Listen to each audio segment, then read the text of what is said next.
Darnell Ford was 37 years old the night he stood at the kitchen sink and watched the last page of his father's will curl into ash in his own backyard. He worked as an archivist and records manager for a county government office in Memphis, Tennessee. He drove a 12-year-old Buick LeSabre, the color of old concrete, wore the same rotation of polo shirts his mother had bought him before she passed, and kept his lunch in a paper bag he folded and reused until the crease gave out. His wife's friends described him as dependable, which was their word for forgettable, and she had never once disagreed with them out loud. She found the will in the bottom drawer of his father's old roll-top desk, the one Darnell had moved to the spare room after the funeral. She read it. She understood what it meant. And on a Tuesday evening in October, while Darnell was at a city council records meeting that ran an hour over schedule, she took it to the backyard fire pit and she burned it. Every page, along with 2 codicils she had also found folded inside the envelope. The estate was worth $412,000 in property and savings, and without the will, she had calculated, the state's intestacy laws would route everything differently than his father had intended, in a direction that would benefit her considerably more than the document allowed. What Renata did not know, what she had never once thought to ask in 7 years of marriage, was what Darnell actually did all day in that county records office, or why a man who managed other people's documents was so careful, so systematically careful, about his own. The original will was in a fireproof vault at a private document storage facility 6 miles from their house. It had been there for 3 years. There were 2 notarized copies besides. What she burned was a scan he had printed on standard paper and left in that drawer on purpose. Because some documents are meant to be found. What happened next would cost Renata Ford the estate, the house, the marriage, and the professional reputation she had spent 11 years building in Memphis's real estate industry. Before we jump into the story, comment where in the world you are watching from, and subscribe, because tomorrow's story is one you need to hear. The morning after a funeral always had a particular quality of silence, and Darnell Ford had spent the 3 months since his father's burial learning the specific texture of the silence in the house on Bellevue Avenue where he had grown up. The one he had inherited along with everything else his father had spent a lifetime assembling with the careful, unhurried discipline of a man who trusted slow work over fast money. His father, Walter Ford, had been a postal worker for 31 years and a landlord of 4 rental properties in South Memphis for the last 20 of them. A man who had bought his first property at 42, with savings from a second job he had worked weekends for 11 years and never once complained about. He had told Darnell when Darnell was 15 years old, "The document is the thing. Anybody can make a promise. The document survives the person who made it." Darnell had taken that lesson so fully into himself that he had built an entire career around it. First as a clerk in the county recorder's office at 23, then as a certified records manager, then as director of archives for the Shelby County Municipal Records Division, a position that carried no title anyone at a dinner party would recognize, but that gave him access to and authority over more documented history than most people in the city would ever think to ask about. He was a man who understood the weight of paper, who understood what a notary seal meant, who understood chain of custody and the legal difference between a copy and an original. He had met Renata 9 years ago at a neighborhood association meeting, of all places, a Tuesday evening gathering in a church fellowship hall, where she had been presenting a community revitalization plan she was developing for a real estate firm she had recently joined. She was precise and persuasive, and she asked good questions of the room.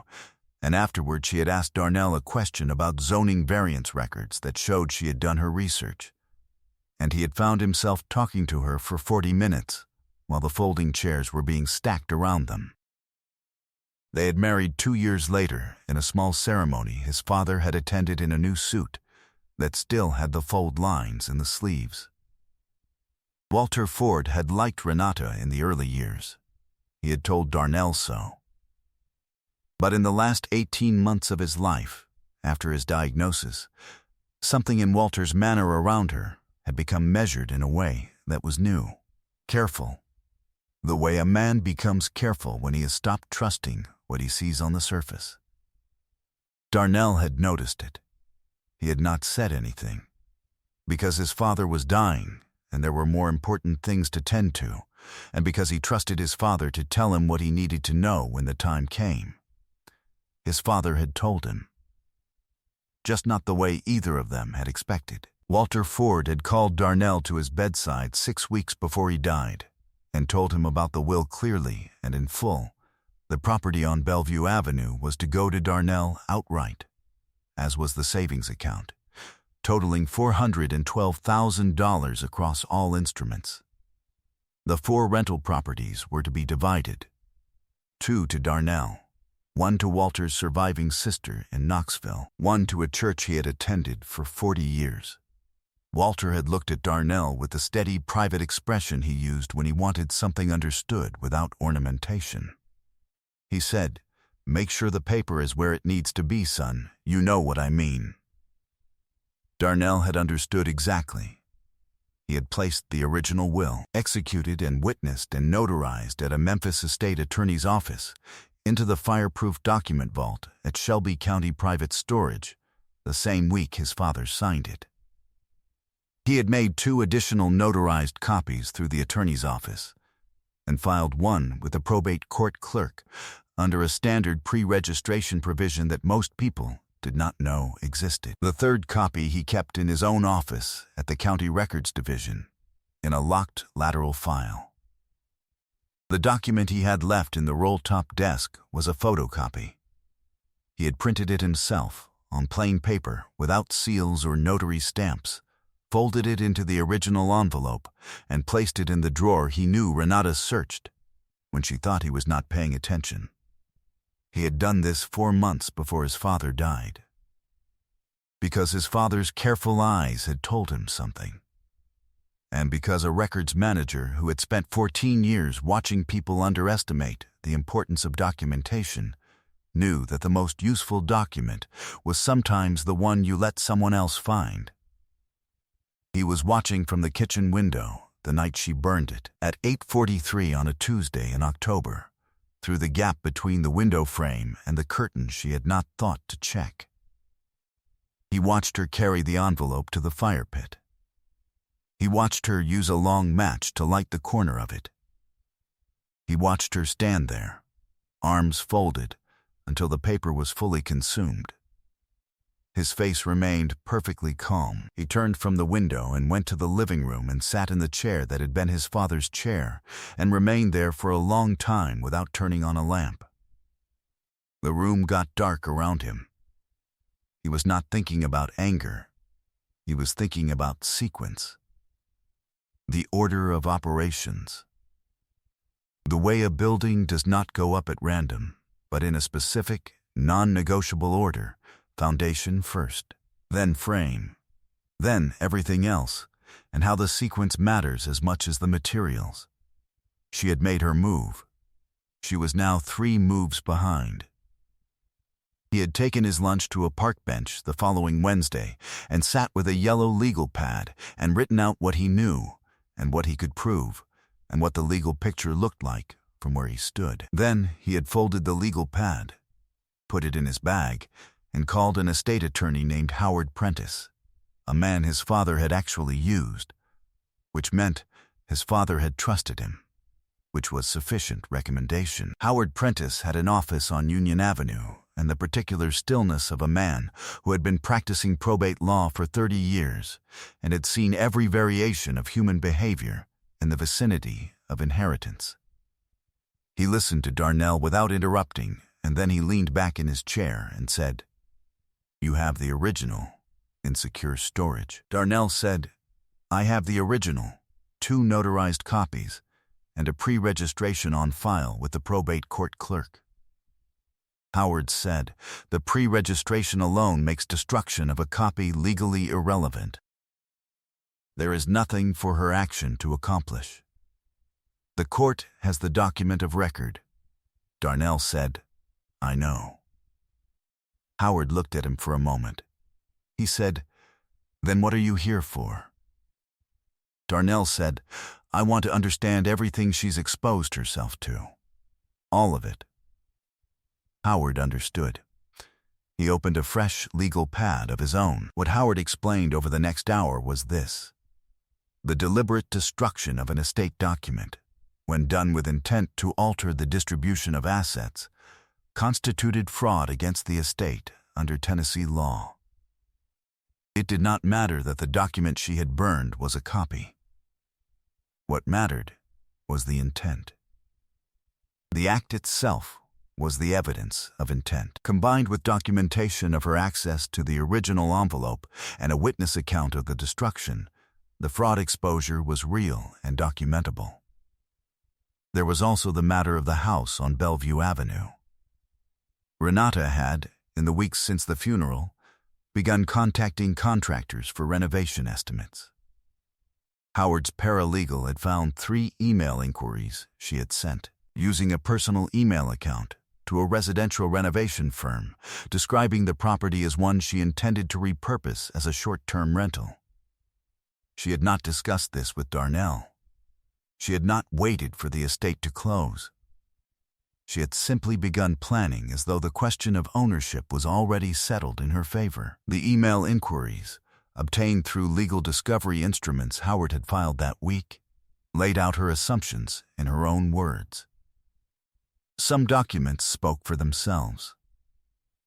Howard recommended a forensic estate accountant named Sylvia Marsh, a woman who worked with probate litigation teams and had testified in 7 estate fraud cases in Shelby County over the previous 4 years. Darnell met her the following Monday. She reviewed the bank records he brought, the property assessments, and the contractor email chain. She did not flinch at any of it. She said, In my professional opinion, she had a financial motive for the destruction of that document that she believed would benefit her by approximately $260,000 over what she was entitled to under the will's terms. $260,000. Planned, executed, and documented in her own correspondence. Darnell took 2 weeks of accumulated leave from the county office and spent them working from his father's kitchen table, building the record. He pulled the pre-registration confirmation from the probate court. He retrieved the vault documentation from Shelby County Private Storage, a certified chain of custody record showing the will's deposit date, storage conditions, and unbroken custody. He pulled the notarized copy from his own office files and had it certified by a court notary. He assembled the contractor emails, the estate account statements, and a personal written account of what he had observed from the kitchen window on October 14th, signed and notarized before a clerk at the county recorder's office by a colleague who had known him for 11 years. He was building the case the way his father had built property, one piece at a time, each piece verifiable, each piece in its proper order. Renata had noticed his quietness over those 2 weeks.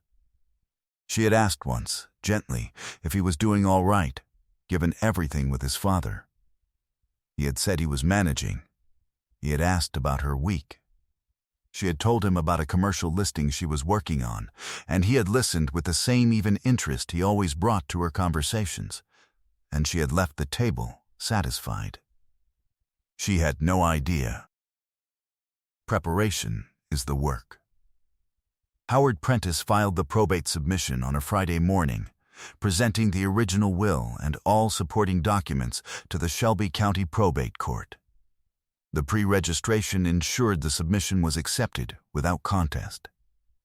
The estate entered formal administration on the following Monday. On Wednesday of that week, Howard sent Renata's attorney a letter outlining the fraud claim, the deliberate destruction of an estate instrument, documented by witness account and corroborated by her own contemporaneous correspondence indicating intent to alter her inheritance position. The letter offered a settlement path, full cooperation with the estate administration as written. a signed acknowledgement of the destruction, and repayment of any estate funds or property she had accessed or encumbered since the funeral.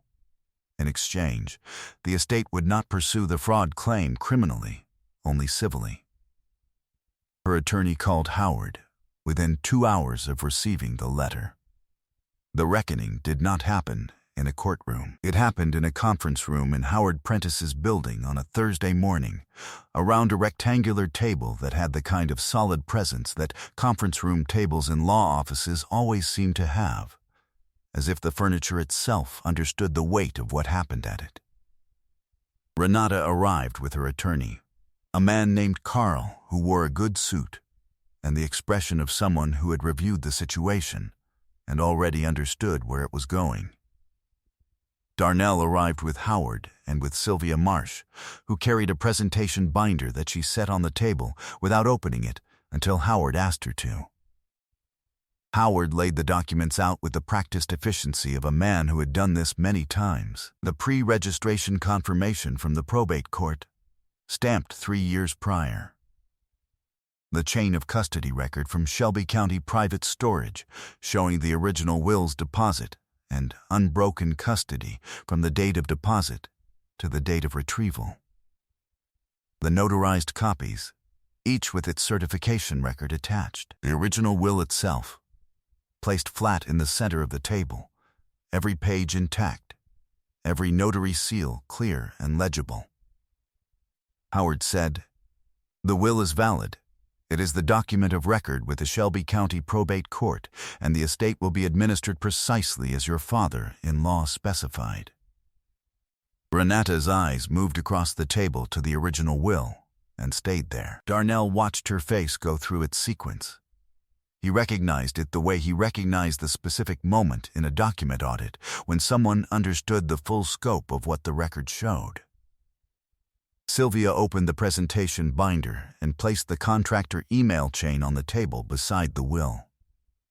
She said, "This correspondence, obtained through discovery, documents intent to repurpose estate property prior to the close of administration, combined with the destruction of what she believed to be the operative estate instrument, the civil fraud exposure under Tennessee Code Annotated Section 30-12109 is clear and documented." Renata said, "That was a copy." "I didn't know it was a copy." Darnell said, "You burned it believing it was the only one." Her attorney put a hand lightly on the table. He said, "My client understands the position." Renata looked at Darnell across the table with the particular expression of someone who has just understood how completely they misjudged another person. She said, "How long have you known?" He said, "Long enough to make sure the paper was where it needed to be." She tried one more thing. It was not a dramatic move. She said quietly that she had done it for them, that she had thought the will's distribution was unfair to their marriage, that she had been afraid of losing the house. Her voice found the softer registers, the ones that sometimes worked. They did not work here. Howard said, "The settlement terms are on the table. Cooperation with estate administration as written. A signed acknowledgement. Full accounting of any estate property access since the date of your father-in-law's passing." Carl leaned toward Renata and spoke briefly in a low voice. She nodded once, a small, tight movement. Darnell stood. He buttoned his jacket. He picked up the original will and held it in both hands for a moment, the way his father had told him to hold important things, with attention, with respect, because they had taken someone's entire intention to produce, and they deserved to be carried carefully. He said, "My father worked 31 years to build what that document protects. He trusted me to make sure it survived him. I did." He set the will back on the table in front of Howard, turned, and walked out of the conference room without looking back. The hallway was quiet. The elevator doors opened and closed. Outside, the November air in Memphis was cold and clear and carried the particular stillness of a city in the middle of its morning work, unhurried, indifferent to whatever had just been settled on the 33rd floor. He went to a diner 2 blocks from his office and ordered coffee and eggs and sat in a window booth and watched the street for a while. He did not feel triumphant. He felt settled. He felt the way he felt at the end of a records audit when everything accounted for, every document in its proper location, every chain of custody intact. He felt clear. 10 months later, Darnell was living in the house on Bellevue Avenue. He had taken his time moving in, spending the first 3 months doing the repairs his father had deferred, patching the crown molding in the front room, regrouting the bathroom tile, replacing the gutters on the east side that had pulled loose in a summer storm 3 years prior. He worked on the house the way he did everything, methodically, without hurry, according to a list he had written out in the correct order before he touched a single tool. He had been promoted to Senior Director of Archives for Shelby County the previous spring, a position that added responsibility and a budget for a records digitization project he had been quietly proposing for 6 years.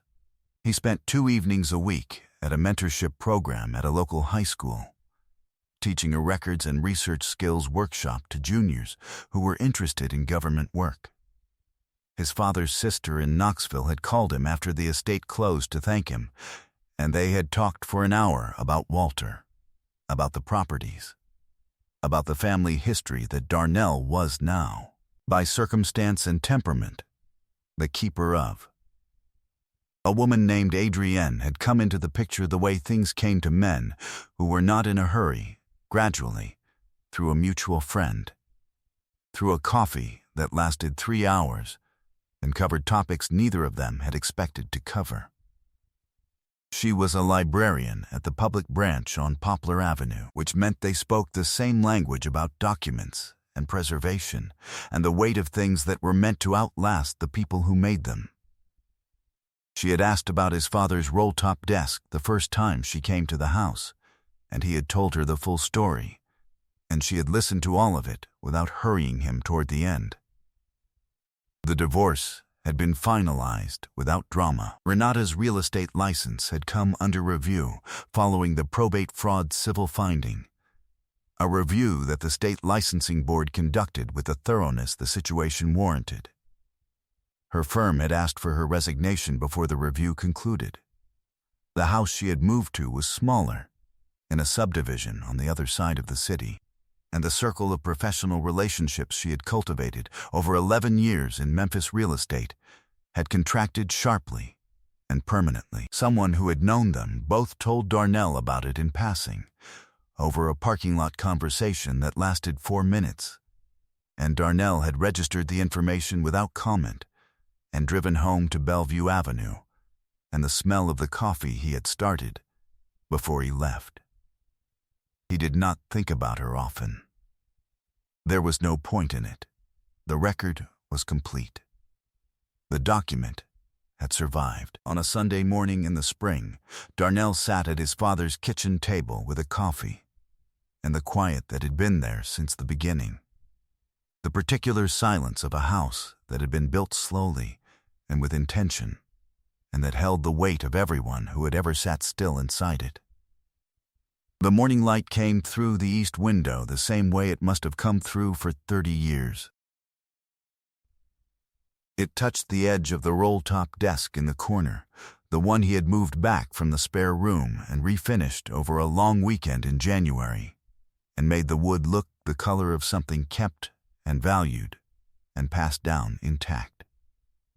He pressed both hands flat on the table the way his father used to do, feeling the solid resistance of the wood, and he thought about what it meant to build something intended to outlast you, and what it meant to be the person trusted to carry it forward.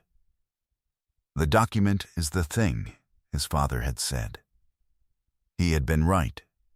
He always had been. I hope you enjoyed that one.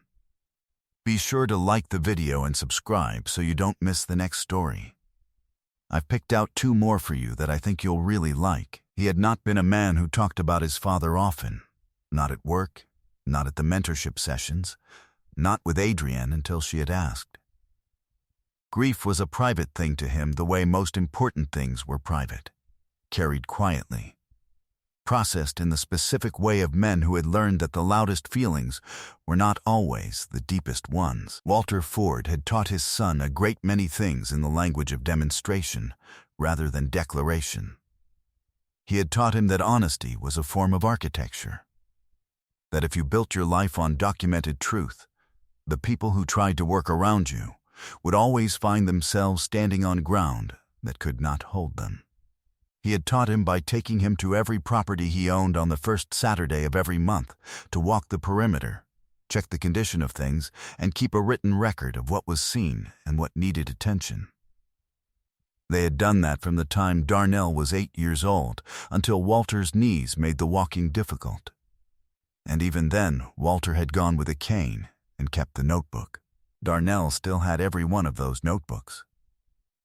31 years of First Saturday records, each one in Walter's careful, unhurried hand, each property entry dated and initialed.